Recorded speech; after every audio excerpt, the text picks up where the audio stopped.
Hello बच्चों, let's read this question. So this question says, temperature is a measurement of the coldness or hotness of an object. This definition is based on option A, zeroth law of thermodynamics, option B, first law of thermodynamics, option C is our second law of thermodynamics, and option D is our Newton's laws of cooling. Okay, तो चलिए बच्चों, अब हम इस question को start करते हैं। तो देखिए बच्चों, इस क्वेश्चन का जो आपका की कॉन्सेप्ट है, इस क्वेश्चन का देखिए आप यहाँ से की कॉन्सेप्ट लिख सकते हैं। इस क्वेश्चन में हमसे पूछा गया है कि temperature is a measurement of coldness and hotness of an object. This definition is based upon. ठीक है, देखिए ये डेफिनेशन आपके किस पर बेस्ड करती है, हमसे पूछा गया। ठीक है, तो देखिए बच्चों, इस क्वेश्चन का जो आपका की कॉन्सेप्ट है, आप वो लिख सकते हैं क्या, जीरोथ लॉ ऑफ थर्मोडायनेमिक्स या फिर टेम्परेचर। ठीक है, जीरोथ लॉ ऑफ थर्मोडायनेमिक्स या फिर temperature is the key concept of this problem. Okay, अब देखिए जीरोथ लॉ ऑफ थर्मोडायनेमिक्स क्या बोलती है।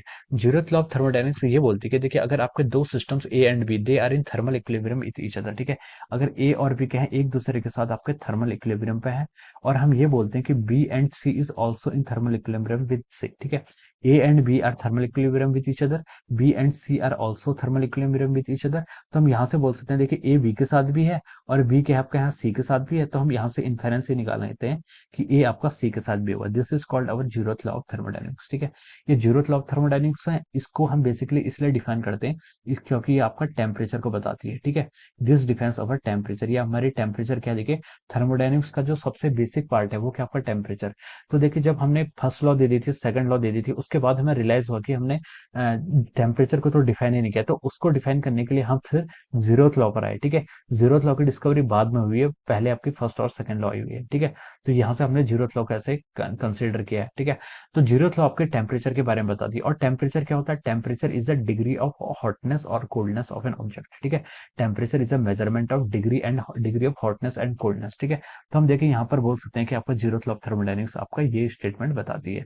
अब चलिए, अब हम ऑप्शंस पे चलते हैं। देखिए ऑप्शन ए में क्या बोला उसने, ऑप्शन ए बोला है कि टेम्परेचर की डेफिनेशन बेस्ड करती है जीरोथ लॉ ऑफ थर्मोडायनेमिक्स में, ये आपका राइट हो जाएगा। ठीक है, बी पर ऑप्शन में बोला है उसने कि फर्स्ट लॉ ऑफ थर्मोडायनेमिक्स। देखिए फर्स्ट लॉ ऑफ थर्मोडायनेमिक्स क्या देती है, रिलेशनशिप देती है बिटवीन दैट, जो अपनी हीट सप्लाई करते हैं वो हीट्स कहाँ थी, कुछ एनर्जी उसके इंटरनल एनर्जी सिस्टम की इंक्रीज करने में चले जाती है और कुछ energy part of the work done में चले जाती है। ठीक है, तो ये आपकी फर्स्ट लॉ ऑफ थर्मोडायनेमिक्स ये डिफाइन करती है, तो टेम्परेचर को डिफाइन नहीं करती है। सेम उसने बोला कि second law of thermodynamics, second law of thermodynamics को भी डिफाइन नहीं करती है। Second law of thermodynamics basically एक रिलेशन है बिटवीन द एंट्रोपी। ठीक है, एंट्रोपी और टेम्परेचर और हीट के बीच का रिलेशन है। ठीक है, डी में उसने बोला कि न्यूटन्स लॉ ऑफ कूलिंग, ये भी नहीं हो सकता।